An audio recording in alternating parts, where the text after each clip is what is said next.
Sri அரபிந்தோவின் the human cycle பயில்வதற்காக நம் அனைவரையும் இணையதளத்தின் மூலம் ஒருங்கிணைத்து இந்த நல்ல வாய்ப்பினை நமக்கு அருளியுள்ள பகவானுக்கும் ஸ்ரீ அன்னைக்கும் நமது நன்றியையும் வணக்கத்தையும் அவர்களது பொற்பாதங்களில் சமர்ப்பிப்போம். இத்தருணத்தில் நம் மனதில் எழும் ஒவ்வொரு எண்ணத்தையும், இங்கு நாம் பேசும் ஒவ்வொரு வார்த்தையையும் அவர்களுக்கு காணிக்கையாக சமர்ப்பிப்போம். அனைவருக்கும் மாலை வணக்கம். இப்பொழுது நாம் ஹியூமன் சைக்கிள் அதில் சாப்டர் 6 பார்த்து கொண்டிருக்கின்றோம். The objective and subjective views of life. போன செஷன்ல பேராகிராஃப் 1, 2 and 3 பார்த்தோம். இந்த செஷன்ல 4, 5, 6 பார்க்கலாம். சற்று என்ன பார்த்தோம் என்பதை நினைவு கூறலாம்.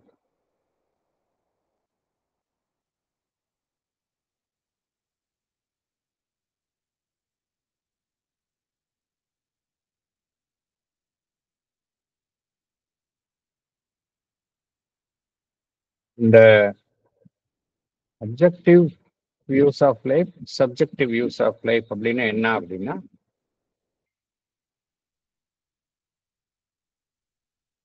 அப்ஜெக்டிவ் வியூஸ் அப்படின்னா எல்லாத்தையுமே நம்ம அறிவை கொண்டு ஆராய்ந்து காரண காரியத்தை ஆராய்ந்து வெளியில் இருக்கக்கூடிய விஷயங்களை புலன்களினால் அறியக்கூடியதை நாம் அறிந்து கொள்வது. அதை ஒட்டிய வாழ்வு தான் அப்ஜெக்டிவ். அதை ஒட்டிய வாழ்வு அதுதான் objective view of life. Subjective views of லைஃப்னா, சப்ஜெக்டிவ்னா என்ன அர்த்தம் அப்படின்னா, இங்க ரீசன் கிடையாது. இங்க எது முக்கியத்துவம் அடைகின்றது என்றால், நம்முடைய உள்ள இருக்கக்கூடிய கான்சியஸ்னஸ். அதுதான் வித்தியாசம். அப்ஜெக்டிவ்னா ரீசன், சப்ஜெக்டிவ்னா கான்சியஸ்னஸ். கான்சியஸ்னஸ் என்ன அர்த்தம்? நமக்கு உள்ள இருக்கக்கூடிய விஷயம் எல்லாமே அதன் அடிப்படையில நாம் பார்க்கின்றோம். அதுதான் இந்த அடிப்படை, இதோட மீனிங். அதுதான் அர்த்தம்.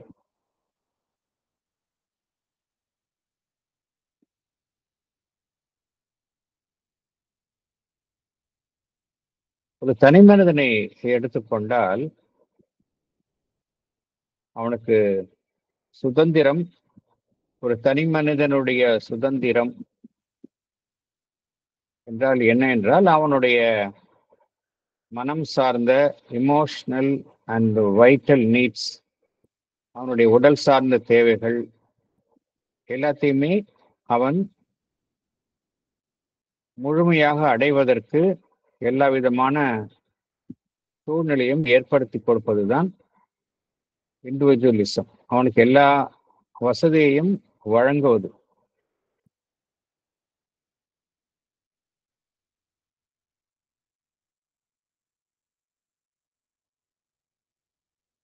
இதுக்கு ஒவ்வொரு தனி மனிதனையும் பார்த்தோம் அப்படின்னா,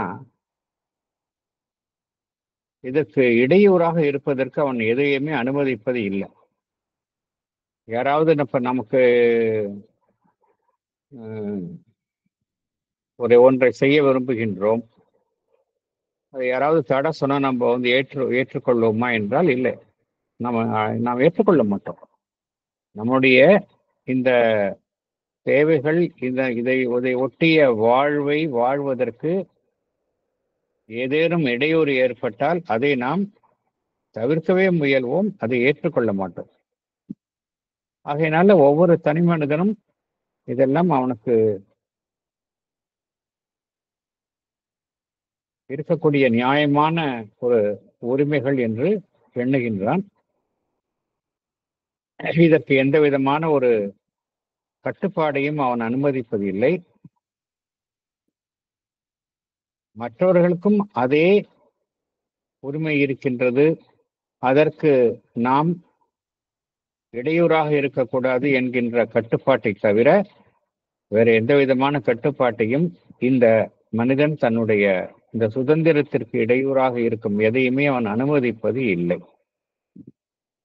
இங்க என்ன நடைபெறுகின்றது? ஒரு லிபர்ட்டி இருக்கின்றது, சுதந்திரம் இருக்கின்றது. அதே சமயம் அவன் சார்ந்துள்ள சக மனிதர்களிடம் அவனுக்கு ஒரு கடமை இருக்கின்றது, ஆப்ளிகேஷன் இருக்கின்றது.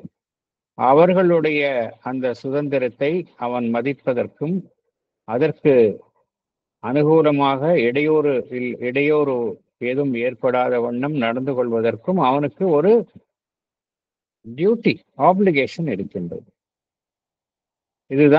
இவ்வாறு தான் ஒரு தனிமனிதனை ஒட்டிய சமுதாயம் என்பது செயல்பட்டு கொண்டு வருகின்றது. இது ரெண்டுக்கும் பார்த்தோம் அப்படின்னா, என்னுடைய தேவைகள் அதே சமயம் என்னுடைய கடமைகள், இதற்கு இடையில ஒரு சமநிலையை ஒவ்வொரு சமுதாயமும் உருவாக்கி கொண்டு வருகின்றது. இந்த சமநிலை எப்பொழுதெல்லாம் கெடுகின்றதோ அப்பொழுதெல்லாம் அது சரி செய்யப்படுகின்றது. தேசத்திலையும் அப்படித்தான். ஒவ்வொரு தேசத்திலையும் இது ஒரு அடிப்படை உரிமையாக கருதப்படுகின்றது. ஒவ்வொரு தேசத்திற்கும் பார்த்தோம் அப்படின்னா அதனுடைய ஒரு சுதந்திரம், அதனுடைய லிபர்ட்டி, இது அடிப்படை உரிமையாக கருதப்படுகின்றது. தேசங்கள், நாடுகள் பரஸ்பரம் ஒவ்வொன்றினுடைய இந்த அடிப்படை சுதந்திரத்தை மதிக்கும் வழியில் அவைகள் செயல்பட இங்கு அனுமதிக்கப்பட்டுள்ளது. அவ்வாறுதான் செயல்பட்டாக வேண்டும். அதே சமயம் ஒவ்வொரு தேசத்திற்கும் தன்னுடைய செயல்பாடை தானே சுதந்திரமாக அமைத்துக் கொள்ளவும் வழிநடத்தவும் மற்ற தேசங்களின் தலையீடு இல்லாமல் செயல்படவும் அந்த வசதி ஏற்படுத்தி கொடுக்கப்பட்டுள்ளது. ஆனால் இப்படியே நடக்கின்றதா என்றால், நாம் எல்லோருமே இப்படித்தான் நடக்கின்றோமா வாழ்வில்? நான் இருக்கிறேன், ஓகே, எனக்கு என்னுடைய தேவைகள் எல்லாம் சரியாக இருக்கின்றன, ஓகே. அதே சமயம் நான் மற்றவர்களுடைய இந்த தேவைகளை நான் கருத்தில் கொண்டு நடந்து கொள்கின்றேனா? மற்றவர்களுடைய சிந்தனைகளில் என்னுடைய குறுக்கீடு இல்லாமல் இருத்தல், மற்றவர்களுடைய உணர்வுகளில் என்னுடைய தலையீடு இல்லாமல் இருத்தல், மற்றவர்களுக்கு ஏதேனும் ஒரு பிசிக்கல் ஹார்ம், இன்கன்வீனியன்ஸ் அதை நான் உருவாக்காமல் இருத்தல். நாடுகளுக்கும் அப்படித்தான். நாடுகளுக்கும் பரஸ்பரம் இந்த ஒருவரை ஒருவர் மதித்து இருத்தல் என்பது நடைபெற்று கொண்டு இருக்கின்றதா நடைமுறையில் என்றால் இல்லை. அப்படி இருந்தது அப்படின்னா எங்கேயுமே பிரச்சனையே இருக்காது. மனிதர்களுக்கிடையே பிரச்சனை இருக்காது, நாடுகளுக்கிடையே பிரச்சனை இருக்காது. ஆனால் என்ன பார்க்கின்றோம்? எல்லா லெவல்லையும் அந்த பிரச்சனையை பார்க்கின்றோம். இது என்ன காரணத்தினால இந்த பிரச்சனைகளை பார்க்கின்றோம்? இதற்கு அடிப்படை காரணம் என்ன? ஒரு விதியின்படி இந்த சமுதாயம் செயல்பட வேண்டும் என்கின்ற ஒரு நியதி இருக்கின்றது. அவ்வாறு இருக்கையில் ஏன் இந்த பிரச்சனைகள் எழ வேண்டும்? அப்படி என்றால் அதற்கு காரணம் என்ன என்றால், பகவான் கூறும் காரணம் என்னவென்றால், எல்லா தனி மனிதருக்கும் அந்த ஈகோ என்கின்ற ஒரு அம்சம் இருக்கின்றது. ஈகோயிசம்.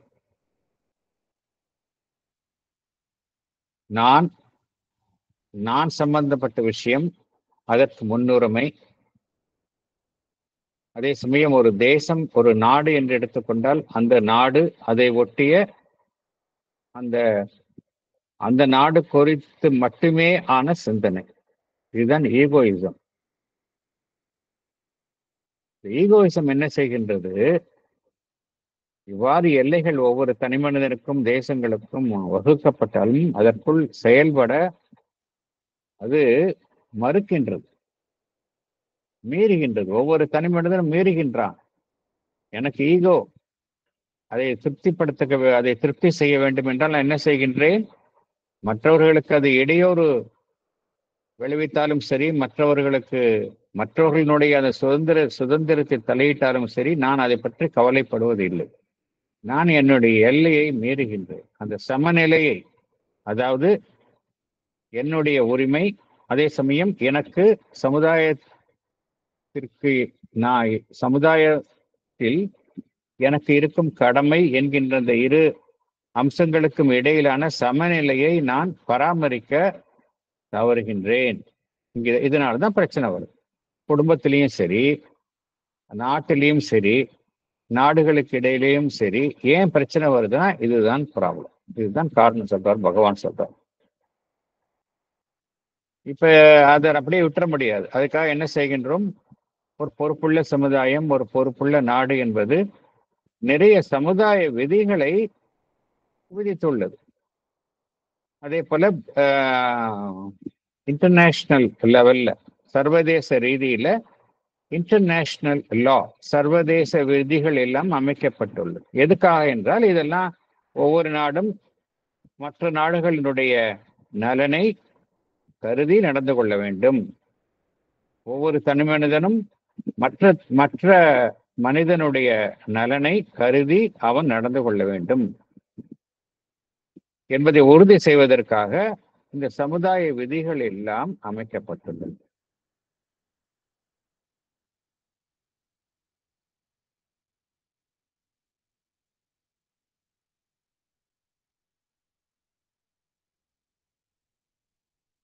ஆகையினால் இங்க என்ன ஒரு முக்கியத்துவம் கருதப்படுகின்றது என்றால், தனி மனிதன், அவனுடைய நலன்கள் என்பதற்கு அதிக முக்கியத்துவம், கவனம், சமுதாயத்தினுடைய கவனம் அதன் பக்கம் திரும்பி உள்ளது. எல்லா இடத்துலையும் இன்னைக்கு பார்த்தோம் அப்படின்னா அந்த இண்டிவிஜுவலிசம் என்பது திரும்பி உள்ளது. ஈவன் இப்போ எல்லா நாடுகளிலுமே இருக்கின்றது. இப்போ பார்க்கலாம், ஒரு ஒரு டெவலப்மெண்ட்டு ஒரு 50 வருடங்களுக்கு முன்னாடி ஸ்கூல்ஸ்ல எல்லாம் பார்த்தோம் அப்படின்னா வாத்தியார் டீச்சர்ஸ் ஸ்டூடெண்ட்ஸை கண்டிக்க முடியும், ஈவன் பனிஷ் பண்ணுவார். Teachers they used to punish the students. Even physical punishment இருந்தது. ரொம்ப சர்வசாதாரணம். அதெல்லாம் ஒரு 20-30 வருஷங்களுக்கு முன்னாடி ரொம்ப சர்வசாதாரணம். அது பெற்றோர்கள் அதை அதற்கு எதிர்ப்பு தெரிவிக்கவில்லை. இப்போ எந்த ஸ்கூல்லையும் எந்த டீச்சரும் பிசிக்கல் பனிஷ்மெண்ட், கார்பரல் பனிஷ்மெண்ட்னு சொல்றாங்க, அது செய்யவே முடியாது. அது செஞ்சா அவருக்கு தண்டனை கிடைக்கும். ஏன் அப்படின்னா இதற்கு என்ன காரணம் கூறுகின்றார்கள்? அந்த குழந்தை, அந்த பையன் என்பவன் தனி மனிதன். அவனுடைய சுதந்திரத்தில் தலையிடுவதற்கு யாருக்குமே உரிமை இல்லை. ஈவன் வளர்ந்த நாடுகள்ல பார்த்தோம் அப்படின்னா பெற்றோர்கள் கூட குழந்தைகளை சரியாக நடத்தவில்லை என்றால் பெற்றோர்களை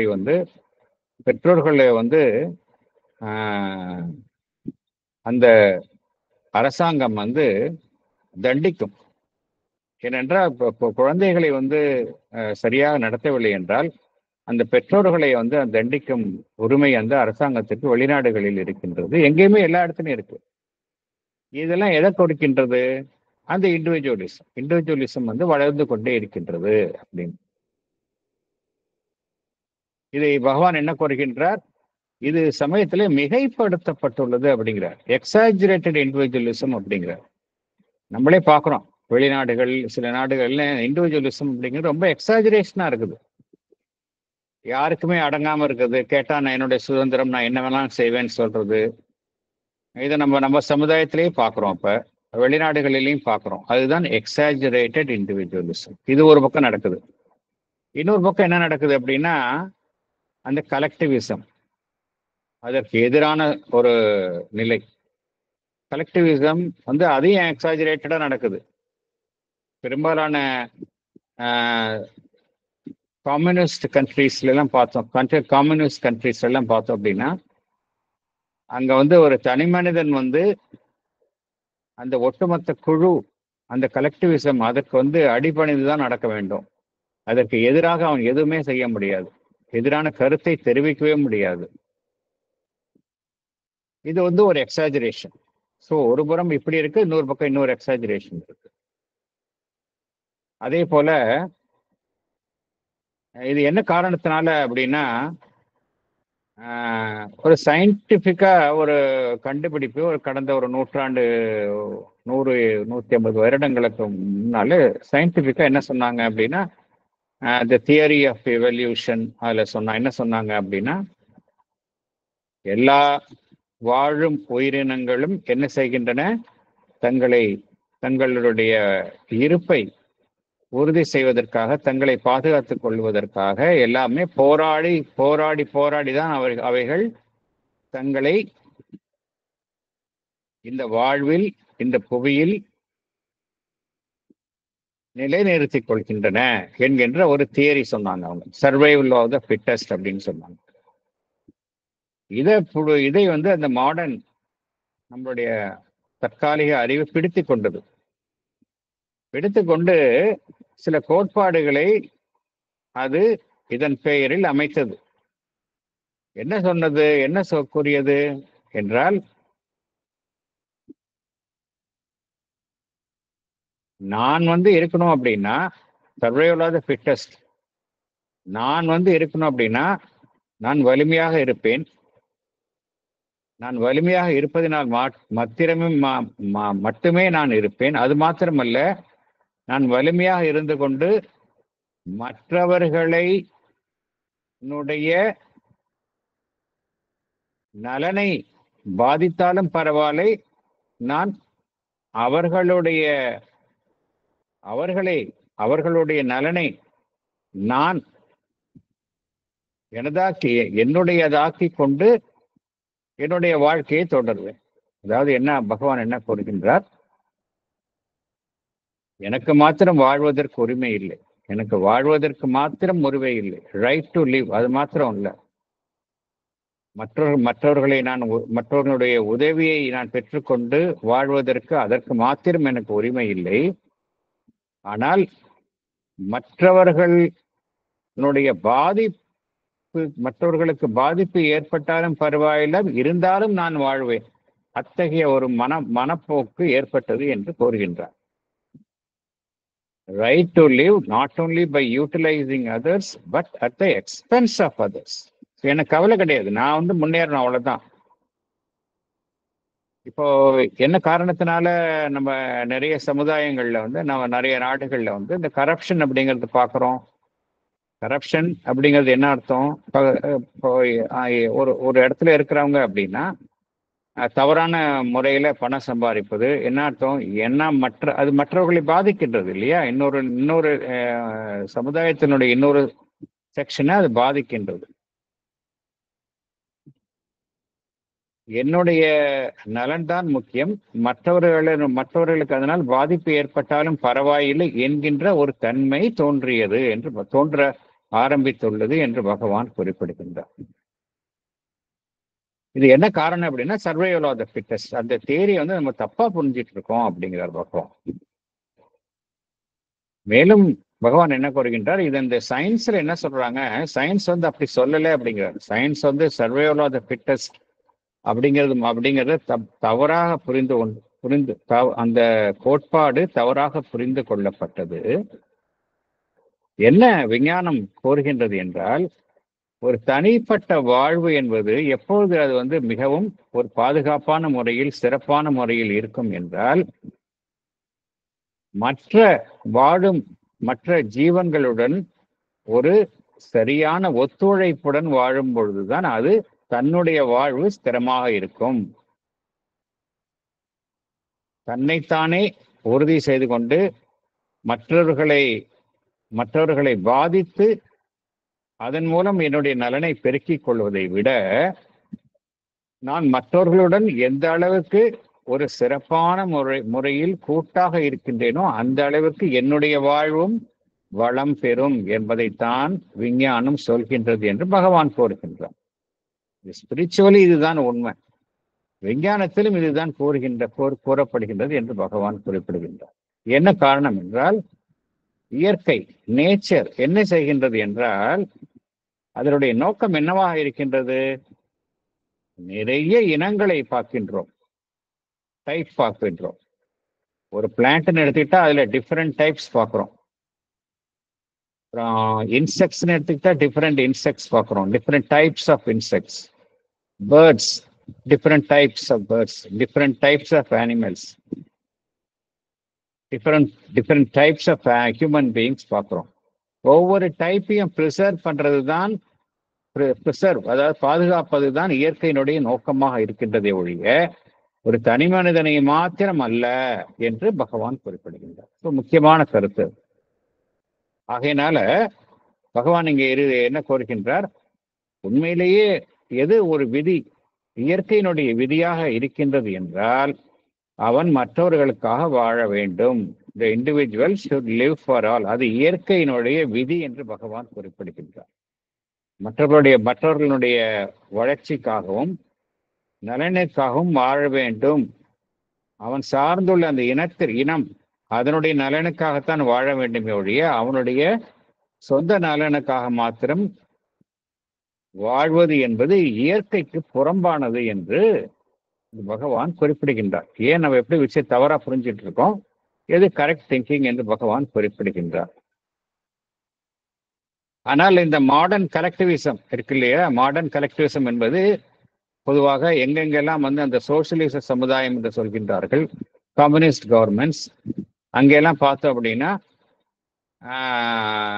இதற்கு எதிரான நிலைகளைத்தான் குறிப்பிடுகின்றார். அதாவது என்ன குறிப்பிடுகின்றார்கள் என்றால், எதன் அடிப்படையில் குறிப்பிடுகின்றார்கள் என்றால், ஒரு தனி மனிதன் என்பது அவன் சார்ந்துள்ள அந்த சமுதாயத்திற்கு அடிமைப்பட்டு இருப்பது. அதாவது மியூச்சுவலா பெனிஃபிட், மியூச்சுவலா ஒருத்தரை ஒருத்தர் அனுசரித்து இருப்பது என்பது வேறு. இதுல என்ன நடைபெறுகின்றது என்றால், ஒட்டுமொத்த அமைப்பு, ஒரு அரசாங்கம், ஒரு கவர்மெண்ட், ஒரு குழு, அதற்கு தனி மனிதன் அடிமைப்பட்டு இருப்பது. Subordination of the individual to the community, to the state, அதுதான் உறுதி செய்யப்பட்டது. இதையே ஒரு எக்ஸ்ட்ரீம்க்கு எடுத்துட்டு போயிட்டாங்க. அது மாத்திரமல்ல, ஒரு நாடு இதுக்கு ஆப்போசிட். நாட்டிற்கு உள்ள பார்த்தோம் அப்படின்னா தனி மனிதனுக்கு முக்கியத்துவம் கிடையாது. சில கம்யூனிஸ்ட் கவர்மெண்ட்ஸ் இருக்கு, வல்லரசுகள் இருக்கின்றன. சில வல்லரசுகள்ல சில கம்யூனிஸ்ட் கவர்மெண்ட்ஸ்ல பார்த்தோம் அப்படின்னா தனி மனிதன் அந்த கவர்மெண்ட்டை கொஸ்டின் பண்ணவே முடியாது. அங்க அவன் அதற்கு அடிபணிந்து தான் நடக்க வேண்டும். அதே சமயம் அதே வல்லரசு என்ன செய்யும், சர்வதேச ரீதியில் அது மற்ற நாடுகளுக்கு அது ஊறு விளைவிக்கும். அந்த ஹிப்போக்ரசி பாருங்க, அதைத்தான் பகவான் குறிப்பிடுகின்றார். அது தன்னை ஈகோயிஸ்டிக்கா செல்ஃப் அசர்ட் பண்ணிக்கும், தன்னைத்தானே உறுதி செய்யும், அது அனுமதிக்கப்படுகின்றது. அதே சமயம் ஒரு தனி மனிதன் அவனுடைய உரிமைகளை நிலைநாட்டுவதற்காக அரசாங்கத்துக்கு எதிராக அவன் எதையுமே கூற முடியாது. இத்தகைய ஒரு இந்த மாறுபட்ட கருத்துக்கள் எல்லாம் தோன்ற ஆரம்பித்தன. இது என்ன காரணம் என்றால், பகவான் இங்க என்ன கூறுகின்றார், இந்த objective view of life, subjective view of life அப்படிங்கிறத சரியா புரிஞ்சுக்கல அப்படிங்கிறார். அப்ஜெக்டிவ் வியூ ஆஃப் லைஃப் என்னன்னா, சப்ஜெக்டிவ் வியூஸ் ஆஃப் லைஃப் என்ன அப்படிங்கிறத சரியா புரிந்து கொண்டால் இதெல்லாம் தவிர்க்கலாம் என்று பகவான் குறிப்பிடுகின்றார். இதுதான் பேக்ரவுண்ட். இந்த பேக்ரவுண்ட்ல நம்ம பார்த்தோம் அப்படின்னா நமக்கு நல்லா புரியும். உள்ள போகலாம். Paragraph 4. The Human Cycle, Chapter 6, The Objective and Subjective Views of Life. Paragraph 4. But behind this conflict between the idea of a nationalistic and imperialistic egoism and the old individualistic doctrine of individual and national liberty and separateness, there is striving to arise a new idea of human universalism or collectivism for the race, which, if it succeeds in becoming a power, is likely to overcome the ideal of national separatism and liberty, as it has overcome within the society itself the ideal of individual freedom and separate self-fulfillment. This new idea demands of the nation that it shall subordinate, if not merge and sacrifice, its free separateness to the life of a larger collectivity, whether that of an imperialistic group or a continental or cultural unity, as in the idea of a united Europe, or the total united life of the human race. Thank you. Excellent. Can I read, sir? Can I Yes, read please. salient points?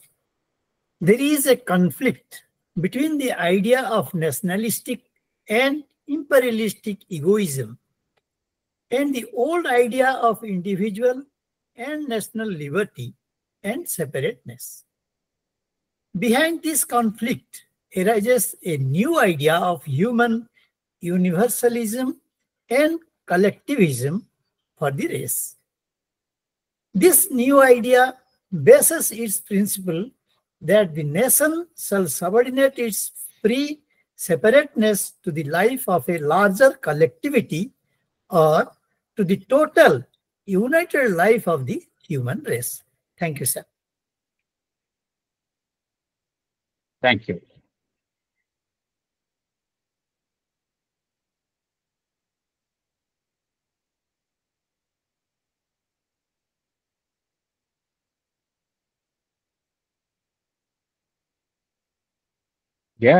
ஒரு புறம் என்ன இருக்கின்றது, nationalistic and imperialistic egoism அப்படின்னு ஒரு புறம் இருக்கின்றது. ஒவ்வொரு நாடும் என்ன நினைத்துக் கொண்டிருக்கின்றது, தான் ஒரு பெரிய நாடு, அதி முக்கியத்துவம் வாய்ந்த ஒரு நாடு என்று நினைத்துக் கொண்டிருக்கின்றது. இம்பீரியலிஸ்டிக்னா என்ன அர்த்தம்? நான் சொல்றதுதான் எல்லா நாடுகளும் கேட்கணும் அப்படிங்கிற ஒரு ஒரு போக்கு தற்பொழுதும் இருக்கின்றது. நம்ம பார்க்கிறோம், பேப்பர்ல எல்லாம் நியூஸ் படிக்கிறதெல்லாம் பார்த்தோம் அப்படின்னா, ஒரு மிகப்பெரிய வல்லரசு அதனுடைய தலைவர் நிறைய அவரை மற்ற நாடுகளினுடைய தலைவர்களை நடத்தும் விதம், அவர் பேசக்கூடிய பேச்சுக்கள், இதெல்லாம் பார்க்கும் பொழுது அந்த இம்பீரியலிஸ்டிக் ஈகோயிசம் என்ன என்பதை நம்மால புரிந்து கொள்ள முடியும். இது பகவான் சொல்லக்கூடிய விஷயம் எப்பொழுதும் நடந்த விஷயம் கிடையாது. தற்பொழுது நடக்கக்கூடிய விஷயத்தை தான் பகவான் கூறுகின்றார். இம்பீரியலிஸ்டிக் ஈகோயிசம் என்பது தற்பொழுதும் நடந்து கொண்டு இருக்கின்றது. நாம் பார்க்கின்றோம், பேப்பரை பார்த்து ஓபன் பண்ணாலே இதுதான் இந்த நியூஸ் தான் பார்க்கிறோம். ஒருபுறம் இப்படி இருக்கு, மறுபுறம் அந்த ஒரு தனி மனிதனுடைய அந்த சுதந்திரம், ஒரு நாட்டினுடைய சுதந்திரம், அவனுக்கே தனிப்பட்ட முறையில் வழங்கப்பட்டிருக்கும் சுதந்திரம், இது ஒரு பக்கம் இருக்கின்றது. இது ரெண்டுக்கும் இடையில பார்த்தோம் அப்படின்னா ஒரு கான்ஃப்ளிக்ட் இருக்கு, ஒரு முரண்பாடு, ஒரு முரண் இருக்கின்றது. இதற்கு இடையில என்ன நடைபெறுகின்றது என்றால், ஒரு புதிய கருத்து உருவாகி கொண்டிருக்கின்றது என்று கூறுகின்றார். A new idea of human universalism or collectivism for the race.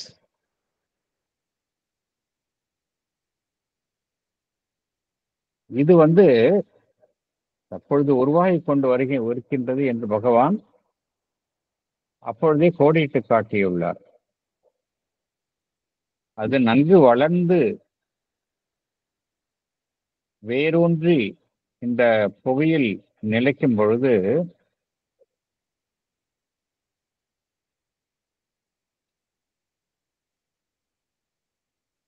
அது எதையும் தாண்டி அது செயல்படும் என்றால், இந்த நாடுகள் தனித்தனியே இருக்கக்கூடிய அமைப்புகள் என்கின்ற ஒரு அம்சத்தை தாண்டி செயல்படும் என்று பகவான் குறிப்பிடுகின்றார். There is striving to arise a new idea of human universalism or collectivism for the race, which, if it succeeds in becoming a power, is likely to become the ideal of nationalism, is likely to overcome the ideal of national separatism and liberty, as it has overcome within the society itself the ideal of individual freedom and separate self-fulfillment. என்ன பகவான் கூறுகின்றார், இது ஒரு spiritual thinking, spiritual திங்கிங்ல என்ன ஆகும் அப்படின்னா, என்னுடைய சுதந்திரம், என்னுடைய நலன் என்பதை தாண்டி பிரபஞ்ச ரீதியா நாம் சிந்தனை செய்வது, பிரபஞ்ச ரீதியான ஒரு ஒரு உணர்வு நிலையை நான் உருவாக்கி கொள்வது. இது நம்மளுடைய இந்தியன் திங்கிங்ல கூட இருக்கு. வசுதைவ குடும்பகா அப்படின்னு சொல்றாங்க இல்லையா, இந்த என்டையர் வேர்ல்டு வந்து ஒரே குடும்பம் அப்படிங்கிற ஒரு கான்செப்ட். இதை நோக்கித்தான் உலகம் உண்மையிலேயே போய்கொண்டிருக்கின்றார். அதைத்தான் பகவான் கோடிட்டு காட்டுகின்றார். இந்த ஒரு ஐடியலை நோக்கித்தான் வந்து உலகம் போய்கொண்டிருக்கின்றது. டெஸ்பைட் ஆல் த சூப்பர்ஃபிஷியல் எல்லாம் இருக்கக்கூடிய அந்த கான்ஃபிளிக்ஸையும் தாண்டி இதை நோக்கி போய்கொண்டிருக்கின்றது என்று பகவான் குறிப்பிடுகின்றார். ரொம்ப முக்கியமான கருத்தை கூறுகின்றார். There is striving to arise a new idea of human universalism or collectivism for the race அப்படிங்கிற. இது வந்து இதை நன்றா நன்கு இது வெளிப்பட நாம் அனுமதித்தோமானால் அது வந்து ஒரு நல்ல ஒரு இதை உருவாக்கும் அப்படிங்கிறார். இந்த நான் என்கின்ற அந்த தனிப்பட்ட தன்னுணர்வு, என்னுடைய தேசம், அதை மீறி ஒரு சமுதாயம் அதை கடந்து செல்ல முடியும் என்று கூறுகின்றார். அந்த அந்த அவ்வாறு அது செய்ய அந்த ஒரு அம்சம் நன்றாக வெளிப்பட வேண்டும் என்றால் என்ன அடிப்படை தேவை அப்படின்னா, ஒரு தனிப்பட்ட தேசம், அதனுடைய நலன் என்பது தாண்டி, அதையும் தாண்டி ஒரு ஒட்டுமொத்த ஒரு அமைப்பு, அதனுடைய நலனுக்காக ஒவ்வொரு அமைப்பும் ஒவ்வொரு அங்கமும் செயல்படுது. அவ்வாறு ஒவ்வொரு தேசமும் செயல்படுது. என்னுடைய நலன் என்று கருதி ஒரு தேசம் செயல்படாமல் அந்த ஒட்டுமொத்த அமைப்பினுடைய நலனுக்காக ஒவ்வொரு தேசமும் செயல்படுது. The nation that it shall subordinate, if not merge or sacrifice, its free separateness to the life of a larger collectivity. இது வந்து நடைபெறும் என்று பகவான் குறிப்பிடுகின்றார். ஏன்னா பகவான் வந்து ஆல்ரெடி வந்து இதை குறித்து கோடிட்டு காட்டியுள்ளார். இந்த ஒரு நியூ இது உருவாகி கொண்டு வருகின்றது என்று கோடிட்டு காட்டியுள்ளார். இது நன்கு வெளிப்படும் பட்சத்துல இந்த இண்டிவிஜுவல் செப்பரேட்னஸ் போய் ஒரு கலெக்டிவ் லைஃப் உருவாகுவதற்கு அதை நோக்கி போய்கொண்டிருக்கின்றது என்று பகவான் குறிப்பிடுகின்றார். அடுத்து போகலாம். Total united life of the human race அப்படிங்கிறார். அப்படிதான் இருக்கணும் அப்படிங்கிறார் பகவான். பகவானினுடைய 5 கனவுகள்ல இது ஒரு கனவு. 5 கனவுகள்ல உலகம் என்பது வெவ்வேறு நாடுகளை கொண்ட தனித்தனி அம்சமாக இல்லாமல் there will be a one body of human race. அதுதான் அப்படி ஆயிடும் அப்படின்னு பகவானுடைய 5 கனவுகள்ல ஒன்று. அதை நோக்கிதான் நம்ம நிறைய போயிட்டு இருக்கிறோம். despite all the differences, அதை நோக்கித்தான் நாம் போய்கொண்டு இருக்கின்றோம். அடுத்தது பாருங்க. Paragraph 5.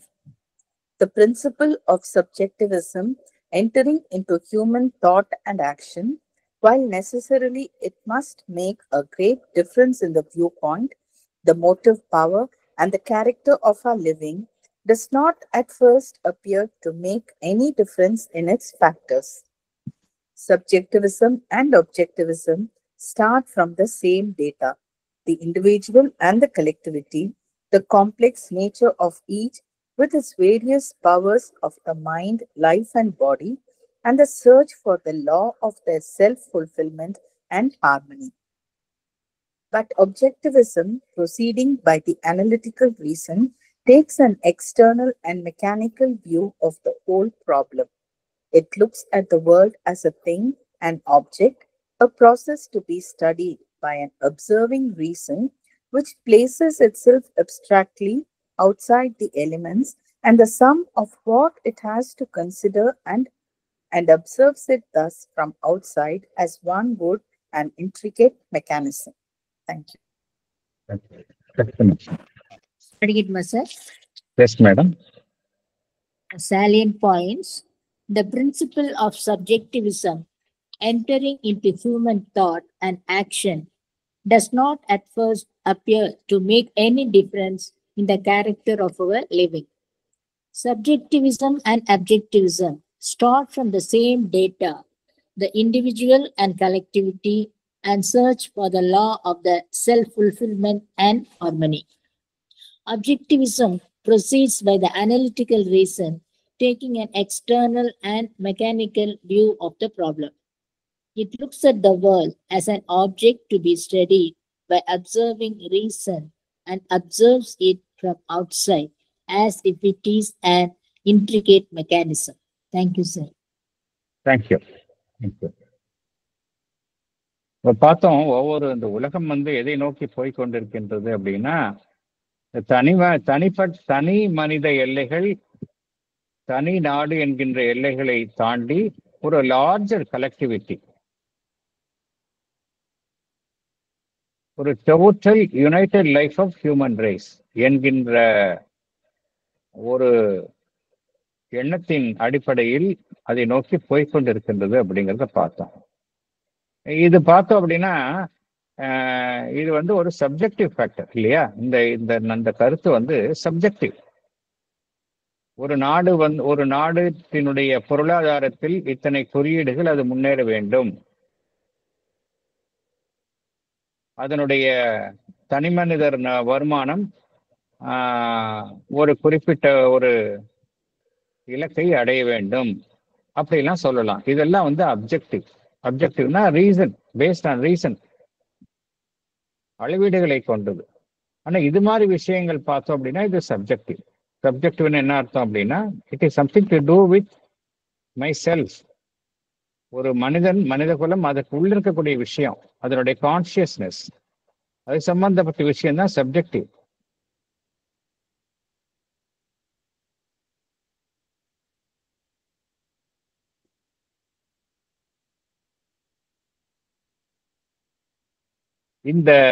இது ஒரு பிரின்சிபல் ஆஃப் சப்ஜெக்டிவிசம். இது ஆரம்பத்தில் பார்த்தோம் அப்படின்னா வெளிப்புறத்துல எந்த விதமான ஒரு தாக்கத்தையும் ஏற்படுத்தல. மனிதனுடைய சிந்தனையிலும் சரி, செயல்பாடுகளிலும் சரி இது ஒரு குறிப்பிடத்தக்க தாக்கத்தை ஏற்படுத்தவில்லை.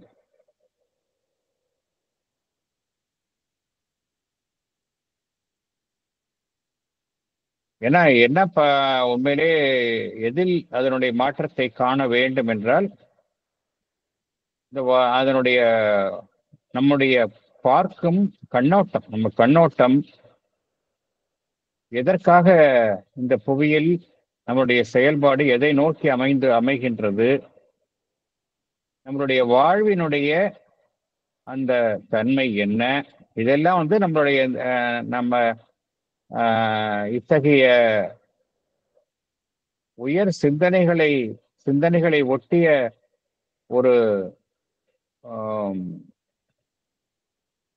விதிகள், இந்த விதிகளின் அடிப்படையில நம்ம செயல்படும் பொழுது,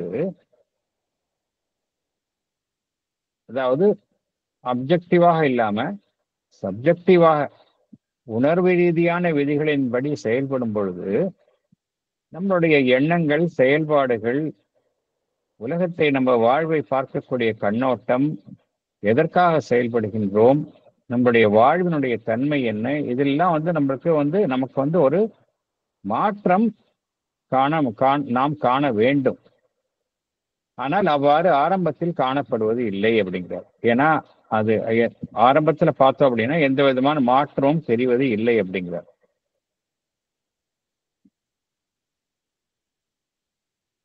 சப்ஜெக்டிவிசம் அண்ட் அப்ஜெக்டிவிசம், புற விஷயங்களை கொண்டு செயல்படுதல் அப்ஜெக்டிவிசம், என்னுடைய அகத்தில் உள்ள அந்த உணர்வு நிலை, அதை ஒட்டி செயல்படுதல் சப்ஜெக்டிவிசம். இதுக்கு ரெண்டுக்குமே அடிப்படை எதுன்னு பார்த்தோம் அப்படின்னா அந்த தனி மனிதன் இல்லையா? தனி மனிதனை நம்பிதான் ரெண்டும் செயல்படுகின்றது. தனி மனிதன், அவன் சார்ந்துள்ள அந்த குழு, கலெக்டிவிட்டி, இதுதான் அடிப்படையாக இருக்கின்றது. அது மாத்திரம் இல்ல, ஒரு தனி மனிதன் என்றால் அவன் ஒரு காம்ப்ளெக்ஸ், மிகவும் ஒரு சிக்கலான அமைப்பாக இருக்கின்றான். அவனுடைய மனதில் எண்ணற்ற சக்திகள், பல்வேறு தரப்பட்ட சக்திகளை மனதளவில் ஒவ்வொரு தனி மனிதனிடத்திலும் பார்க்கின்றோம். ஒவ்வொரு தனி மனிதனிடத்திலும் பார்த்தோம் அப்படின்னா அவனுடைய வாழ்வினுடைய சக்திகளும் பார்த்தோம்னா அதுவும் வெவ்வேறாக மாறுபட்ட அளவில் காணப்படுகின்றன. உடல் ரீதியாக பார்த்தோம் என்றாலும் சரி, அந்த சக்தியினுடைய செயல்பாட்டு மாறுபட்ட அளவில் காணப்படுகின்றது. அது மாத்திரமல்ல, இந்த சக்திகள் எல்லாமே தன்னை முழுமையாக தன்னை நிறைவேற்றிக் கொள்ள செயல்படுகின்றன. அவ்வாறுதான் ஒவ்வொரு தனி மனிதனும் இந்த உலகத்தில் செயல்படுகின்றான். இதுதான் பேஸாக இருக்கின்றது. இந்த சமுதாயத்துல பார்த்தோம் அப்படின்னா இப்படித்தான் நடந்து கொண்டிருக்கின்றது. எல்லாமே இதன் அடிப்படையில் தான் நடந்து கொண்டிருக்கின்றது. இதுல இந்த வெளியில இருக்கக்கூடிய விஷயங்களை வைத்துக் கொண்டு செயல்படுது. வெளியில நான் பார்ப்பது எவையெல்லாம் என்னால் அறிவினால் என்னால் எடை போட முடியுமோ, சீர்தூக்கி பார்க்க முடியுமோ, அதன் அடிப்படையில் மாத்திரமே செயல்படுவது. அதுதான் அப்ஜெக்டிவிசம். அது எதன் அடிப்படையில் செயல்படுகின்றது? என்னுடைய பகுத்தறியும், என்னிடம் இருக்கக்கூடிய அந்த பகுத்து ஆராயும் தன்மை, அனலிட்டிக்கல் ரீசன். அது என்ன செய்கின்றது? வெளியில இருக்கக்கூடிய விஷயம், எக்ஸ்டர்னல். அதே போல எல்லாம் mechanical view of the whole problem. எல்லாத்தையும் அது அப்படித்தான் பார்க்குது. எல்லா விஷயத்தையும் எனக்கு புறத்தே நான் பார்க்கின்றேன். எல்லாத்தையும் ஒரு இயந்திர கதியில் பார்க்கின்றேன். அதை ஒரு வாழும் அமைப்பாக, ஒரு உணர்வு நிலை ரீதியாக பார்க்காமல் வெறும் இயந்திர கதியினுடைய செயல்பாடாகத்தான் பார்க்கின்றது. அதுதான் அப்ஜெக்டிவிசம். ஒரு கோல்டு ரீசன் சொல்றாங்க இல்லையா, அதன் அடிப்படையில் அனைத்தையுமே பார்ப்பது. இதுதான் அப்ஜெக்டிவிசம். அது எப்படி உலகத்தை பார்க்கின்றது? உலகத்தை வெறும் ஒரு பொருளாக, சடப்பொருளாக பார்க்கின்றது. அவ்வளவுதான். அதை பொறுத்த வரைக்கும் உலகம் என்பது ஒரு சடப்பொருள். நம்முடைய பகவான் ஸ்ரீ அரவிந்தர் என்ன கூறுகின்றார்? தேசம் என்றால் வெறும் மண்ணையும் நீரை, ஆறுகளையும் மலைகளையும் தாவரங்களையும் கொண்ட அமைப்பு அல்ல. அது ஒரு வாழும் ஜீவனுள்ள ஒரு அமைப்பு என்று பகவான் ஸ்ரீ அரவிந்தர் கூறுகின்றார். அவ்வாறு பார்ப்பதுதான் சப்ஜெக்டிவாக பார்ப்பது. அப்ஜெக்டிவாக பார்ப்பது என்பது வெறும் காடு, மலைகள், மரங்கள், வெறும் பிசிக்கலா பார்ப்பது. அதுதான் அப்ஜெக்டிவ். இந்த அப்ஜெக்டிவிசம் என்ன செய்கின்றது? உலகத்தை அவ்வாறு தான் பார்க்கின்றது. ஒரு பொருளாக பார்க்கின்றது. அறிவுக்கு உட்படுத்தி ஆராயும் ஒரு பொருளாகத்தான் பார்க்கின்றது. தன்னை வெளியில் நிறுத்திக்கொண்டு அந்த பொருளை அது உற்று நோக்கி ஆராய்கின்றது. எப்படி ஒரு சிக்கலான ஒரு இயந்திரத்தை நாம் வெளியிலிருந்து பார்ப்போமோ, அதே போலத்தான் அந்த அப்ஜெக்டிவ் வியூ என்பது இந்த உலகத்தை பார்க்கின்றது. இதுதான் அப்ஜெக்டிவ் வியூ என்பது. அடுத்தது போகலாம். The laws of this process are considered as so many mechanical rules or settled forces acting upon the individual or the group, which, when they have been observed and distinguished by the reason, have by one's will or by some will to be organized and applied fully much as science applies the laws it discovers. These laws or rules have to be imposed on the individual by his own abstract reason and will, isolated as a ruling authority from his other parts, or by the reason and will of other individuals or of the group, and they have to be imposed on the group itself, either by its own collective reason and will, embodied in some machinery of control, which the mind considered as something apart from the life of the group, or by the reason and will of some other group external to it, or of which it is in some way a part. Thank you.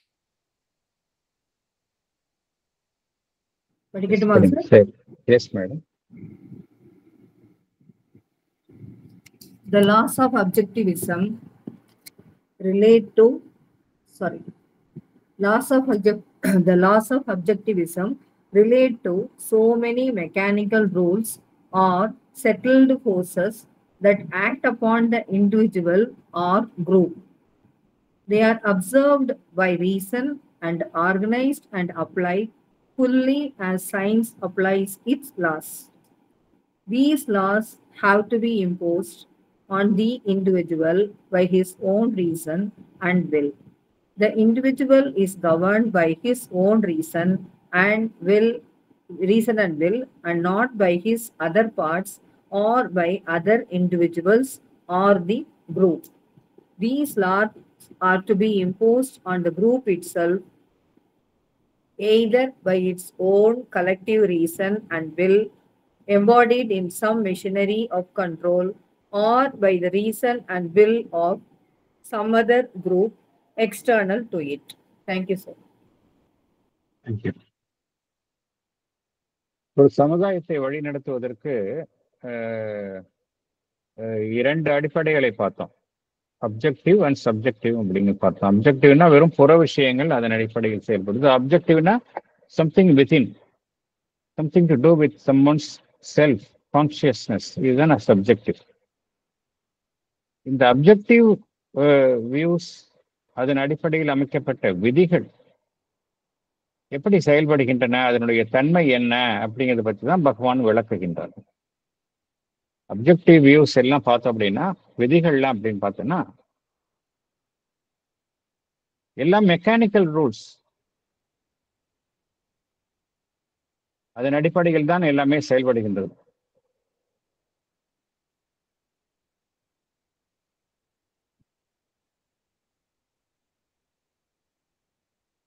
இதை நம்மால அறிவை கொண்டு நம்மால் இந்த செயல்பாட்டை, இந்த விதிகளை அறிவின் மூலம் புரிந்து கொள்கின்றோம்.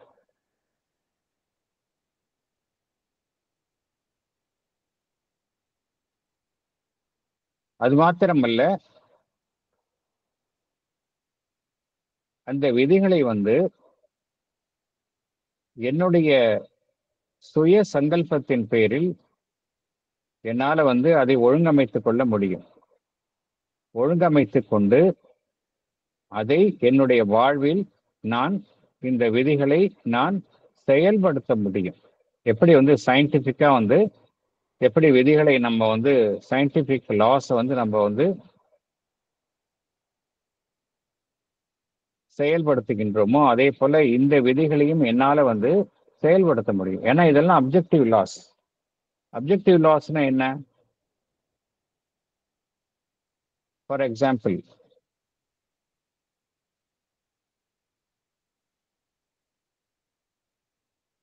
நான் ஒரு நாட்டில் இருக்கின்றேன் என்றால், ஒரு சமுதாயத்தில் இருக்கின்றேன் என்றால், நிறைய அப்ஜெக்டிவ் விதிகள் இருக்கின்றது. நான் இருக்கும் வீட்டிற்கு நான் வரி கட்டியாக வேண்டும், என்னுடைய வருமானத்திற்கு நான் வரி கட்டியாக வேண்டும்,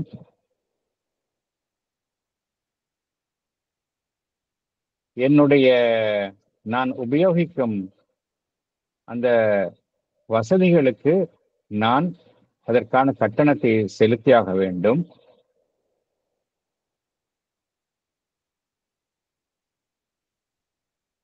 இதுபோல எண்ணற்ற விதிகளை நாம் பார்க்கின்றோம். அது மாத்திரமல்ல, சமுதாயத்தில் சில ஒழுங்கு முறைகளை அனுசரிப்பதற்காக அந்த விதிகளை நான் பின்பற்ற வேண்டும். அவ்வாறு பின்பற்றவில்லை என்றால் அது சமுதாயத்திற்கு ஊறு விளைவிக்கும், அதனுடைய நலனை பாதிக்கும். இது மாதிரி எண்ணற்ற விதிகளை நாம், இந்த விதிகள்லாம் பார்த்தோம் அப்படின்னா நம்மால அறிவுபூர்வமாக நம்மால் ஏற்றுக்கொள்ள முடியும். அறிவின் மூலமாக இந்த விதிகள் அறிந்து கொள்ள முடியும். அறிந்து கொள்ள முடியாதது கிடையாது. நிறைய விதிகளை நாம் அப்ஜெக்டிவ் லாஸ் விதிகளை நாம் அமைத்துள்ளோம். இதுல என்ன அப்படின்னா, இது எல்லாருக்கும் ஒரே விதி தான். இதுல யாருமே நம்ம பாகுபடுத்த முடியாது. எனக்கு ஒரு விதி, ஒருவருக்கு விதி அப்படின்னு நம்ம யாருமே பாகுபடுத்த முடியாது. இது தனி மனிதனை கவனத்தில் எடுத்துக்கொள்கின்றதா என்றால் இல்ல, எல்லாருக்கும் ஒரே ரூல் தான். அங்க தனி மனிதனுடைய உணர்வு நிலையை இது கவனத்தில் எடுத்துக் கொள்கின்றதா என்றால் இல்லை. ரூல் இஸ் ரூல், அவ்வளவுதாங்க. நிறைய இதுல பார்க்கிறோம், எல்லாமே அப்ஜெக்டிவான விஷயம். அதுதான் பகவான் மெக்கானிக்கல் ரூல்ஸ் அப்படிங்கிறார். மெக்கானிக்கல் ரூல்ஸ் எல்லாம் வந்து தனி மனிதன், நாம் சார்ந்துள்ள சமுதாயம் எல்லாம் அமைகின்றது. இதை வந்து செயல்படுத்தப்படுகின்றது. எப்படி வந்து ஒரு விஞ்ஞான பூர்வமான விதிகள் செயல்படுத்தப்படுகின்றனவோ அதே போல இந்த விதிகளும் செயல்படுத்தப்படுகின்றது. இந்த விதிகள் வந்து ஒரு தனி மனிதன் வந்து கட்டாயம் வந்து அனுசரிக்க வேண்டும். இந்த விதிகளை ஒன்று அவனே தன் மீது சுமத்திக் கொள்கின்றான். நானே என்ன செய்கின்றேன், இந்த விதியை நான் அனுசரிக்க வேண்டும் என்று என் மீதே நான் அந்த விதியை நான் சுமத்திக் கொள்கின்றேன். அதன்படி நான் செயல்படுகின்றேன். என்னுடைய சுய சங்கல்பத்தின் பேரில் இத்தகைய விதிகளை நான் என் மீதே நான் செயல்படுத்துகின்றேன். அல்லது நான் சார்ந்துள்ள மற்ற அமைப்புகள் என் மீது அந்த விதியை செயல்படுத்துகின்றன. அல்லது நான் என்னுடைய குழு, நான் சார்ந்துள்ள ஒரு சமுதாய அமைப்பு அதன் மீது அதையும் விட அது சார்ந்துள்ள வேறொரு அமைப்பு அதன் மீது விதியை பயன்படுத்துகின்றது. இப்ப ஃபார் எக்ஸாம்பிள் எடுத்துக்கலாம், ஒரு தனி மனிதன் இருக்கிறோம், நாம் ஒரு மாநிலத்தில் இருக்கின்றோம். அந்த மாநில அரசு அப்படின்னு இருக்கு. அந்த மாநில அரசு நிறைய விதிகளை விதித்துள்ளது. அந்த விதிகளை நாமே பின்பற்றுகின்றோம். அது மாத்திரமல்ல, அந்த நாம் சார்ந்திருக்கும் ஒரு அமைப்பை அதனுடன் உயரிய ஒரு அமைப்பு விதிகளை அமைத்து நாம் சார்ந்திருக்கும் அமைப்பு அந்த உயர் விதிகளை பின்பற்றுகின்றது. இதுதான் மெக்கானிக்கல் அப்ளிகேஷன் ஆஃப் இந்த லாஸ். இதுதான் அப்ஜெக்டிவ் லாஸ் எல்லாம் வந்து இப்படித்தான் செயல்படுகின்றன. இதெல்லாம் வந்து பகவான் இங்க என்ன கூறுகின்றார், இதை அமல்படுத்தணும் இல்லையா? ஒரு அப்ஜெக்டிவான விதிகள் இருக்கின்றன. அப்ஜெக்டிவ் விதிகளை வந்து அமல்படுத்தக்கூடிய ஒரு அமைப்பு வந்து என்னிலிருந்தும் ஒரு வேறுபட்ட அமைப்பு தான் இதை செயல்படுத்துகின்றது. ஒரு மெஷினரி ஆஃப் கண்ட்ரோல், ஒரு அரசாங்கம் என்பது இருக்கின்றது, அல்லது ஒரு லோக்கல் கவர்மெண்ட் அப்படின்னு இருக்கின்றது, ஒரு லோக்கல் பாடி அப்படின்னு இருக்கின்றது, அல்லது சட்ட ஒழுங்கை பராமரிக்கும் நிறுவனங்கள். இது மாதிரி எண்ணற்ற அமைப்புகள் இருக்கின்றன, அரசியல் அமைப்புகள் இருக்கின்றன. இதுதான் வந்து மெஷினரி ஆஃப் கண்ட்ரோல். இதுதான் என்ன செய்கின்றது, இந்த விதிகளை நாம் அனுசரிக்கின்றோமா இல்லையா என்பதை அதுதான் வந்து ஊர்ஜிதம் செய்கின்றது. அதை நான் எவ்வாறு பார்க்கின்றேன்? என்னிலிருந்து புறம்பான அம்சமாகத்தான் பார்க்கின்றேன்.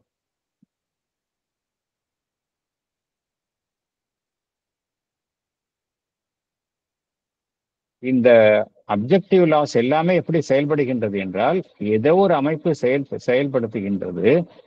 அந்த அமைப்பு என்னிலிருந்து புறம்பான அமைப்பாக இருந்து கொண்டு இந்த விதிகளை செயல்படுத்துகின்றது.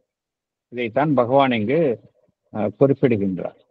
என்ன குறிப்பிடுகின்றார் என்றால், these laws are to be imposed on the group itself either by its own collective reason and will, embodied in some machinery of control. Embodied in some machinery of control அப்படின்னா, ஒரு அரசாங்கம் இருக்கின்றது, அது அங்கு அதை நடத்துகின்றது. உதாரணத்திற்கு பார்த்தோம் அப்படின்னா, இந்த ஆரோவில்ல பார்த்தோம் அப்படின்னா, ஆரோவில் என்பது ஒரு கலெக்டிவ் கம்யூனிட்டி.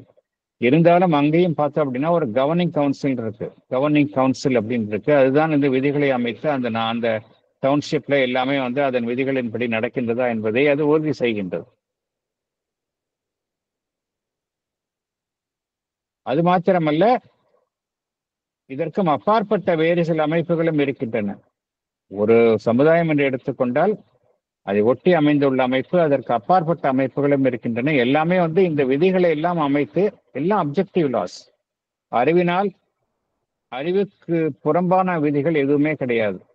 எல்லாமே அறிவினால் ஆராய்ந்து அனுசரிக்கப்பட வேண்டிய விதிகளை அமைத்து அனைவருமே பின்பற்றுகிறார்களா இல்லையா என்பதை ஊர்ஜிதம் செய்கின்றது.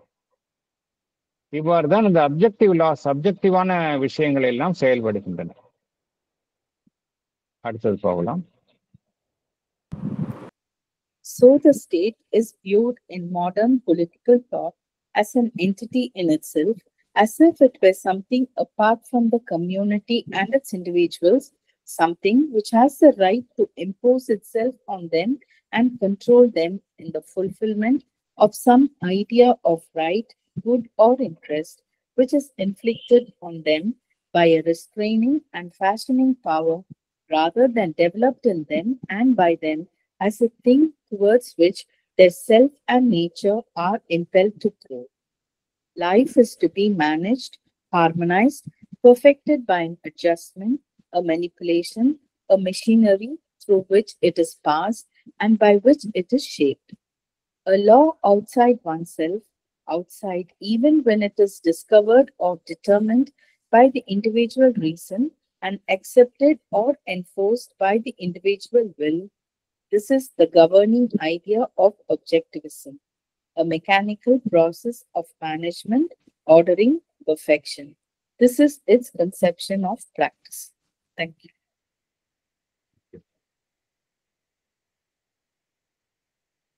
படிக்கட்டுமா sir? Yes madam. In modern political thought, the state is viewed as an entity in itself, apart from the community and its individuals.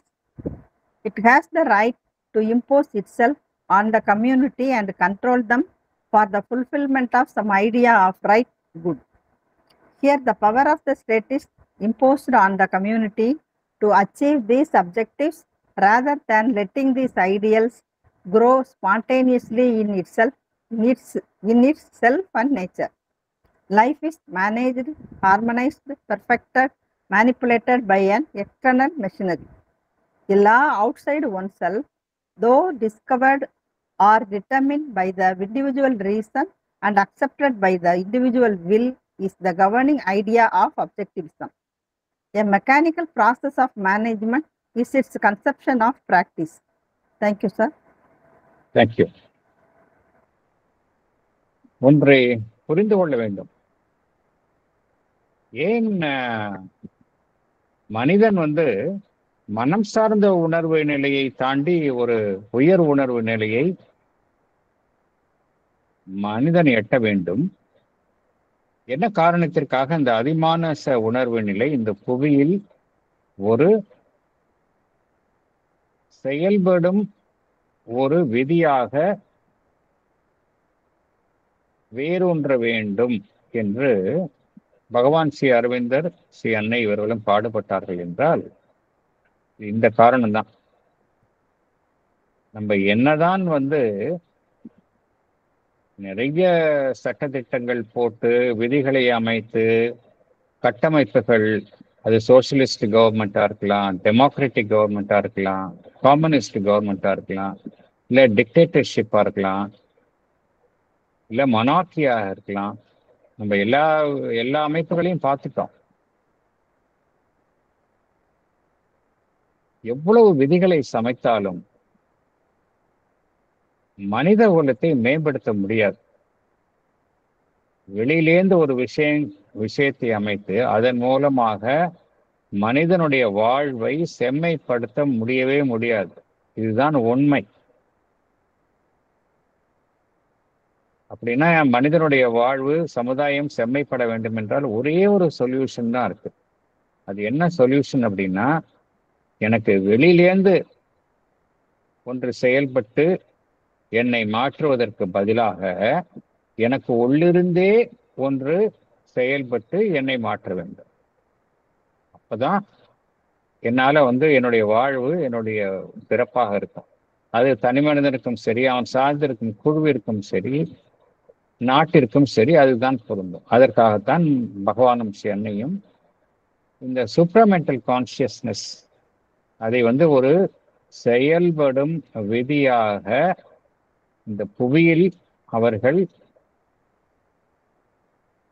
நிலைநாட்டினார்கள். அதனுடைய தாக்கத்தை நம்மால் புரிந்து கொள்ள முடிவதில்லை, ஆனால் அதனுடைய தாக்கம் இருக்கின்றது. எப்படி இருக்கு அப்படின்னா, இந்த உலக நிகழ்வுகளுக்கு பின்னால இந்த சூப்ராமெண்டல் கான்சியஸ்னஸ் வேலை செய்கின்றது. இதுவரைக்கும் நம்ம வாழ்ந்த வாழ்வு எப்படி? அப்ஜெக்டிவ் வியூஸ் ஆஃப் லைஃப், எல்லாமே அப்ஜெக்டிவ் லாஸ் இல்லையா? எல்லாமே வெளியிலேருந்து மேனேஜ் பண்ண விஷயம். சப்ஜெக்டிவாக எதுவுமே நம்மள பண்ணல, எல்லாமே அப்ஜெக்டிவாக இருக்குது. ஆனால் சூப்ராமெண்டல் கான்சியஸ்னஸ் செயல்பட ஆரம்பித்த பிறகு என்ன நடைபெறுகின்றது என்றால், ஏதோ ஒன்று அனைத்தையுமே வழி நடத்துகின்றது. உதாரணத்திற்கு ஒன்று சொல்லலாம். யாருமே எதிர்பார்க்காத ஒன்று இப்படி நடந்து உள்ளது. யாருமே இந்த உலக நிகழ்வுகள்ல யாருமே எவருமே எதிர்பார்க்காத ஒன்று இப்பொழுது நடந்துள்ளது. யாராவது சொல்ல முடியுமா அது என்ன அப்படின்னு?